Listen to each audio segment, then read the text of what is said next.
Hi vinyl community, it's Mike here, back with another video, and this time I'm going to show you some records that I've been listening to in the last 2 or 3 weeks. So it's a real mixed bag. There's 11 records this time, there's 9 albums and 2 EPs, and both the EPs are by the same artist. It's a mixed bag. There's some that you're going to know and some that you probably don't know, but what I would encourage you to do is, once you watch the video, have a listen to some of the stuff, particularly the stuff you might not know, and then, let me know what you think about it. So without further ado, here goes with the first one. This is a band that I think that most people, in fact just about everybody will know, I think, and this is from 1985. It's Propaganda. It's their debut album, A Secret Wish, and Propaganda really took the charts by storm. Back in 1985, both the album charts with this and the singles charts, but it wasn't to last, and I think they split up in quite sort of acrimonious circumstances quite shortly afterwards. I think it was wranglings over contracts and money, the usual stuff that gets in the way of creativity, but it's a real shame. But I think they've come together again in the last few years, and they've recorded another album. So, maybe you can check out their latest stuff. But, back to this one, 1985, it's electronic stuff. They're a German band, and there you got Claudia Brücken, the lead singer, and, she had really striking looks and a really striking voice, and it kind of set them apart from lots of the other music that was going on at the time. So it's on the ZTT label. And there you go. I'll show you the inner. There it is. And then on the other side, this is a track listing, but it's all over the place. So you probably can't read that. So I'll tell you what's on the album. You start off on side 1 with "Dream Within a Dream," which is the Edgar Allan Poe poem, but to music, and they do a really good job of that, I think. And then you've got "The Murder of Love," and then the single "Jewel Stroke Jewel." Although this is, on the album, it's an extended version of the single. And side 2, you've got "P Machinery," "Sorry for Laughing," which I think is a really, really fantastic track. Dr. Maboo's "First Life," "The Chase," "The Last Word," and then finishes off with "Strength to Dream," which is another really fantastic track. And this is an album that I bought when it came out, and I'm still listening to it now. So that tells you something, about what I think of this album. Fantastic. Right. Now, another thing I really love in music is where you get a mixing of cultures, and quite often, you get, 2 or more cultures that come together, and the whole is normally sort of greater than the sum of the parts. It's one of those things, cultural mixing, I think, particularly music, is a really fantastic thing. That you get people like Sheila Chandra, and Sheila Chandra is Anglo-Indian, so she's English, but she has Hindustani roots. And she first came to prominence in the early 80s in a band called Monsoon. So Monsoon were, an Anglo-Indian pop band, and they were really good, and they produced just 1 album and 2 or 3 singles, including the Beatles cover. And, they were really fantastic, but then they went their separate ways. And this album, The Zen Kiss by Sheila Chandra, this came out in 1994, and it's on the Real World label, and initially it was only released on CD, but a few years ago 3 of her albums on Real World were issued for the first time on vinyl, and I thought, yeah, why not, let's get hold of these. So as I say, this is the Zen Kiss, which I think is probably her most famous album, and also I think this is her best album. And there's a real sort of cultural mix in here. So, you start off with Le Sagesse, and it says, "Women, I'm calling you." in brackets. And this really sort of falls back a lot on her Indian roots, really, her Indian culture. And then you've got Chennai Song, again, another one that's very much sort of rooted in Indian culture, and they're both lovely songs. But then, on side 2, you've got a folk rock classic, and that's A Sailor's Life. And A Sailor's Life is probably, or certainly, most associated with the great Sandy Denny. And Sheila Chandra does a really, really good job of that. And this album, as well as the other albums, and it's Weaving My Ancestors' Voices, it's a fantastic album as well. And A Bone Crone Drone, which is the other album that was released at the same time as this. So there you go. So that's Anglo-Indian music from Sheila Chandra and the Zen Kiss. And the next one's a bit more cultural mix-in, really, and it's this band, Monoswezi, and the album's called Monoswezi Younger, and it tells you on the back exactly what the band are all about, so I might as well just read it out rather than making something up, eh? So it says, Monoswezi weave traditional African songs and instruments with cool Scandinavian jazz. Zimbabwean mbira and vocals are enriched with Mozambican percussion and embellished with Nordic sax and sympathetic rhythm section. So the Zimbabwean sort of a part of this band is a singer. She's called Hope Masika, and she also plays the mbira and also the marimba. And there she is on the front, and she's playing the mbira, which is like a wooden sound box with metal keys on top that you pluck. I'm sure you would have seen the instrument before. It's quite common in all sorts of mainstream music nowadays, and so she does a really good job. Her vocals are fantastic, and there's the band all together. So I would say this is an album of African music that's complemented by jazz, rather than a jazz album complemented by African music, if you know what I mean. The jazz music sort of acts as a foil to the African rhythms, really. So, the saxophone and the rhythm section are more in the background, whereas the vocals and the drumming and the mbira really sort of stand out in this. And probably the most typical track on here is a track called Mbira Yanga on side 1, which really sort of shows off what they're all about. But it's an absolutely brilliant album. I hadn't listened to it for quite some time, and I think they've got about 4 or 5 albums, and this is the only one that I've got by them, so I'll have to seek out some of the other stuff, because this is really good stuff, and that's Monoswezi and Monoswezi Younger. Right, an album that you would have heard of, an album that is perfect for summer, it's perfect for chilling out, and it's from 1998, Morcheeba and Big Calm, and if you want to chill out on a Sunday morning, if you've got a hangover and you want to you want to cure that, then maybe sit in a darkened room with headphones on and listen to this album, Big Calm.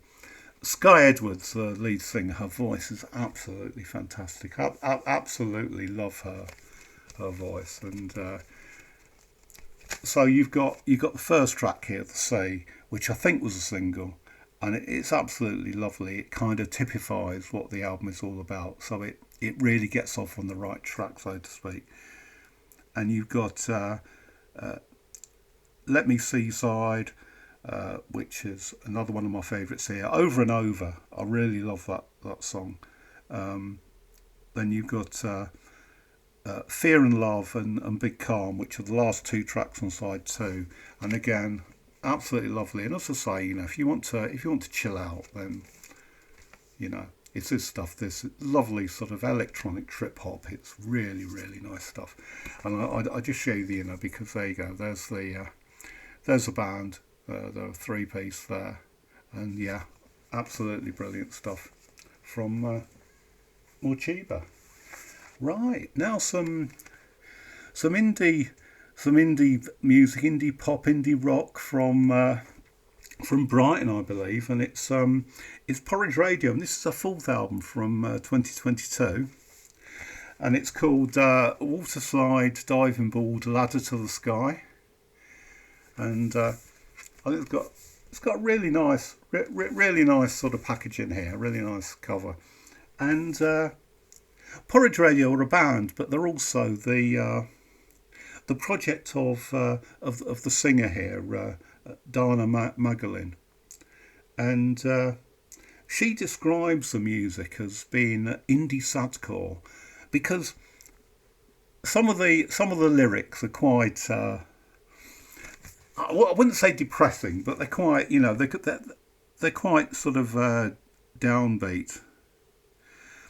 You know, things like, no, I don't want the end, but I don't want the beginning. All the way down to hell and all the way up to heaven. And, you know, it goes on like this. And but it's really nice. It's really sort of, you know, quite uplifting sometimes, I think, the lyrics. As I say, you know, she describes the music as sadcore. And she also uses the moniker the Cosmic Sadness as well, which I think is probably a good way of describing Porridge Radio's music. And so you've got Back to the Radio, the first track on the album, which is really nice, and then there's a track called You Can Be Happy If You Want To, End of Last Year, Birthday Party, a track called I Hope She's Okay Too, and then you've got Waterslide, Diving Board, Ladder to the Sky, the title track that rounds this album off. And yeah, I've been listening to quite a lot of Porridge Radio recently, and I decided this was the album that I was going to show, not least because I think the artwork is the best on this, and you got the inner here. So there's the various musicians on one side, and then you've got a piece of art on the back. So that's Porridge Radio. Right. So a bit of psyche stuff really now, and this is a band, or at least it's a project. It's a project, and it's called Project Gemini. And there you go. And it's got this sort of obi strip on it, which I'll take off before it falls off. And you can probably see this is a Mr. Bongo exclusive issue for Jumbo Records in Leeds, and this is a project of producer, musician called Peter Osborne, and on the other obi strip here it says, "Good things come to those who wait." The album, The Children of Scorpio, by Project Gemini, aka Paul Osborne, is a result of his steeped 30-year musical journey that's seen him dig deep, study his record collection, and re-engage to fine-tune his craft. A cinematic musical journey that plays out like a long-lost soundtrack. And I think that kind of sums this up. It's a bit psychedelic, but it borrows from all sorts of stuff. There's vintage soundtracks in here, there's library music in here, but you've got acid folk, you've got psychedelia, you've got baroque pop in here, and it's really, really nice. So it kind of defies genre really, but I suppose if you had to, if you organise your collection by genre, I think you put this in with the psychedelia, but it's more than that. And as I say, it's a really, really lovely album. And there's the inner sleeve there, and instead of me reading all the tracks out, you can see what's on there. And this is a really nice album. And did I mention that it's from 2022? So that's Project Gemini. Right, a bit of post-punk now. And this is an album by a band, and it's their only album. They're from Wales, they're from Cardiff. And they're called Artefact, and their album is called Votive Offering. And as I say, it's post-punk. It's a little bit gothy. If you had to sort of describe sort of, which end of post-punk it belongs to, it's more on the gothy side than the pop side, if you know what I mean. And yeah, this is a great album, and it's a pity it's our only album really, because it's really quite nice. And of course, a votive offering is an object that's given to the given to God. It's sort of placed in the church or on an altar to give thanks. And there's also around Europe a lot of votive churches, and there's a few in Venice, and there's the Basilica Santa Maria in Venice is probably the most famous one, and this was a basilica that was built that at the time Venice was suffering from the plague. And the burghers of Venice decided that if they came through the plague okay, then they'd offer up a votive offering to God in the form of a brand new basilica, and that's exactly what they did. So as you can see, there's all these bits and pieces sort of like hanging down, and of course votive offerings, I think they they really come from sort of pre-Christian traditions as well, so not purely sort of like a Christian idea.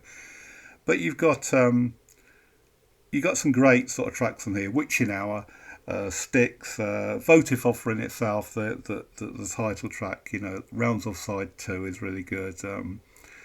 Then you got the Morrigan again, which is a great song. And I'll show you the there you go. That's all the lyrics there. And then you got not the band, it's really just the lead singer there, isn't it? So that's a bit of post-punk from Cardiff, and it's Artefact, Votive Offering.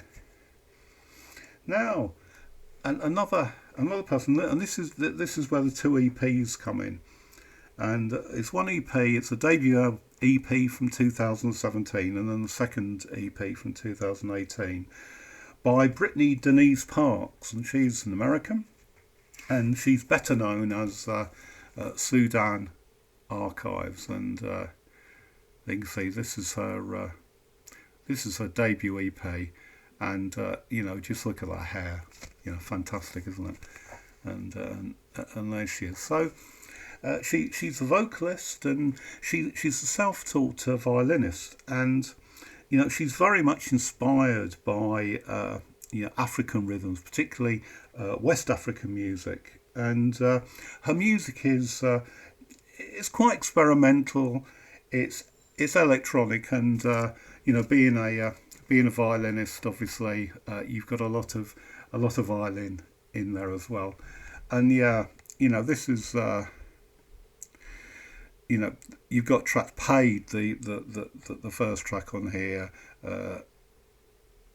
Come My Way, Time, Oatmeal, and Wrap Up there as well. And it's really, this is a really good EP. And there's the second EP. So this one's from 2018, and it's called Sync. And again, her hair is being showcased there in the rather striking sort of pictures. So you've got Sync and Not For Sale, Beautiful Mistake. That's an absolutely brilliant track. And then you've got Escape. And there's a little note at the bottom here. She says, visiting Ghana allowed me to experience firsthand the music and culture that inspired this EP. Sync is my collection, my contribution to the great American fiddlers. I'm getting this wrong. The great African fiddlers of past, and I hope their tradition will live through this piece of music. So yeah, I made a right pig there of reading one sentence, didn't I? But I think you get the idea here. And yeah, so it's, as I say, there's her violin playing, her fiddle playing, electronic, experimental, and plenty of sort of West African rhythms there. So again, you've got plenty of cultural mix in here that really makes this EP and this EP something special. And the albums as well are fantastic. So I'd recommend that you go and check out Sudan Archives. She's absolutely brilliant. Right, okay, and now something completely different, as they would say, and it's from 1974, and it's some Canterbury themed prog, and it's a fantastic Caravan. Not their best album. This is a live album, Caravan and the New Symphonia.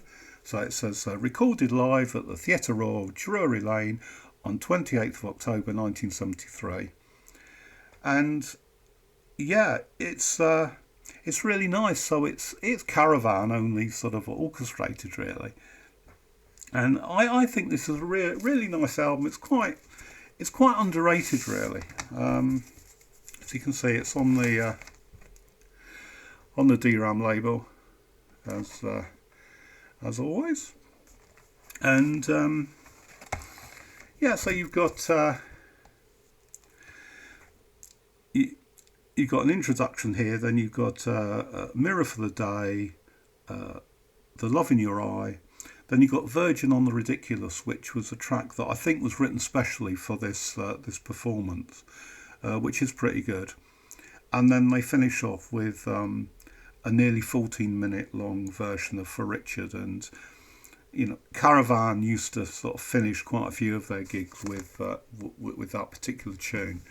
And there you go. So if you like Canterbury scene, if you like Caravan, then I'd recommend that you have a listen to this, even though it's not the most famous of the Caravan, or indeed Canterbury scene records. So right now then, this last one is an album from 2023. Yes, 2023, and it's Dur